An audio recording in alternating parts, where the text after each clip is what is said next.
Hello बेटा, आज हम पढ़ेंगे पार्ट 3 बीमार का हाल। ठीक है, ये कहानी बहुत ही इंटरेस्टिंग है।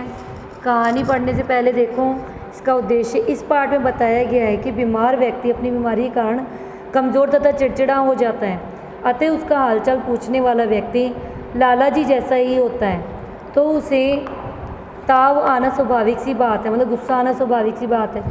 अतः रोगी की स्थिति को ध्यान में रखकर व्यवहार करना जरूरी है कि रोगी कैसा महसूस करेगा, ये बहुत ज़रूरी है हमारे लिए। आगे देखो बेटा, लाला घनश्याम ऊंचा सुनते थे, इसलिए सब लोग उनसे परेशान थे।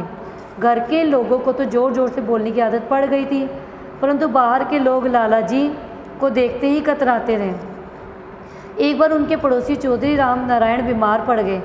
वह कई दिनों तक बीमार रहे। लाला जी की पत्नी उनका हालचाल पूछ आती थी। एक दिन वह अपने पति से बोली, सुनो जी, एक बार चौधरी जी के घर जाकर उनका हालचाल पूछाओ। पड़ोस की बात है, ना जाने से बुरा लगता है। सच्चा पड़ोसी तो वही होता है जो दुख सुख में साथ खड़ा रहे। लाला जी कहने लगे, अरे भाग्यवान, मुझे ठीक से सुनाई तो देता नहीं है। वे ठहरे बीमार आदमी, कमज़ोरी की स्थिति में आवाज़ भी ऊंची नहीं निकलेगी, भले मैं उनकी आवाज़ को कैसे सुन पाऊँगा। मतलब जो ये था ना, चौधरी रामनारायण के घर जाने को तैयार बैठा घनश्याम, तो ये ऊंचा सुनते हैं। ठीक है बेटा, आगे देखो। अब ऊंचा सुनने का क्या परिणाम निकला उसका। पत्नी ने उनको समझाते हुए कहा, चिंता की कोई बात नहीं, बीमार आदमी से कोई लंबी चौड़ी बातें नहीं करनी होती, बस 2-4 बातें करके ही लौट आना। तुम सबसे पहले पूछना, चौधरी जी सेहत कैसी है। चौधरी जी कहेंगे, मैं पहले से अच्छा हूँ। लाला जी ने पूछा, इसके बाद क्या पूछूं।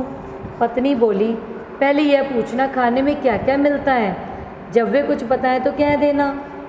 ईश्वर करे खाया पिया शरीर को लगे।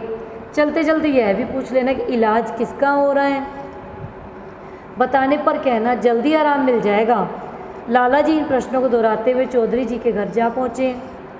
चौधरी रामनारायण अपने बिस्तर में बैठे हुए थे। वह लाला जी को देखकर खिंच उठे। सोचने लगे कि बीमारी की अवस्था में भी लोग चैन से नहीं लेटने देते। अब चले आ रहे हैं मेरा सिर खाने। आगे क्या हुआ देखो। कहूँगा कुछ तो ये सुनेंगे कुछ और। कमरे में पहुंचकर लाला जी बोले, आपकी बीमारी की खबर सुनकर बड़ा दुख हुआ, सेहत पहले से तो अच्छी है। चौधरी जी ने चिढ़कर कहा, अच्छी क्या है, मर रहा हूँ। लाला जी खुश होकर बोले, यह सुनकर बड़ी खुशी हुई, अब तो कुछ खाने पीने को बताया होगा, क्या खाते हो।